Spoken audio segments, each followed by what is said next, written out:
Hello guys, it's me again, Chen. Ayan, pupunta nga ni pala ako sa Kubo. Andin na nga ni pala ulit ako sa Marinduque at kailangan natin umuwi.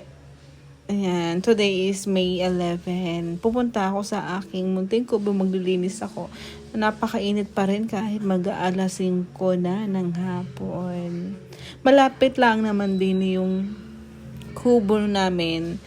And actually, ang tagal ko nang hindi nalilinisan. Nung umuwi kasi ako ng mahal araw, pumunta lang ako ng isang beses doon, pero hindi na ako nakakabalik para maglinis. Kaya, ayan, dito na tayo.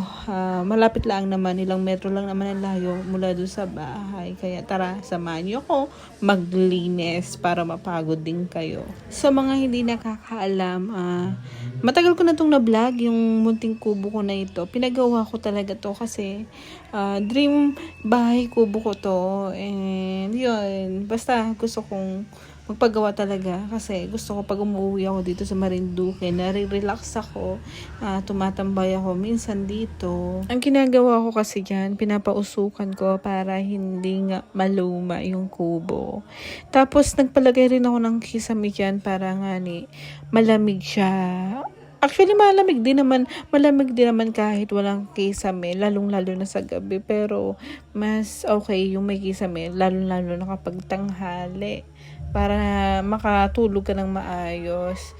Ayan, pagdating ko nga pala dito, napakadaming mga tumubong mga yan, yung nakikita nyo na yan. Kailangan kong gamasin yan para nga hindi tirhan ng ahas.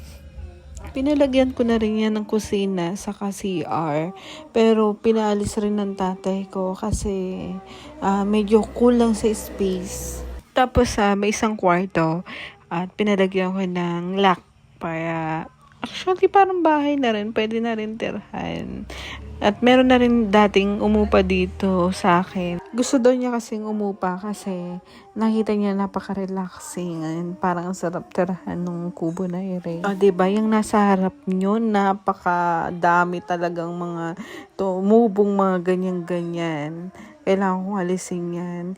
Hindi sapat yung isang araw sa paglilinis. Pero kaya babalik ako dyan bukas para tapusin ang mga kalat-kalat at linisin ang mga anik-anik yan sa mga gilid-gilid. Alas 6 na rin yan ng hapon kaya umuwi na rin ako. And yun lang ang aking kwento for today's video. At sana nag-enjoy na naman po kayo sa aking pag-mini vlog. Ayan, mag-ingat po kayo palagi and lagi niyo tandaan, mahal ko po kayo. Bye-bye! Mwah!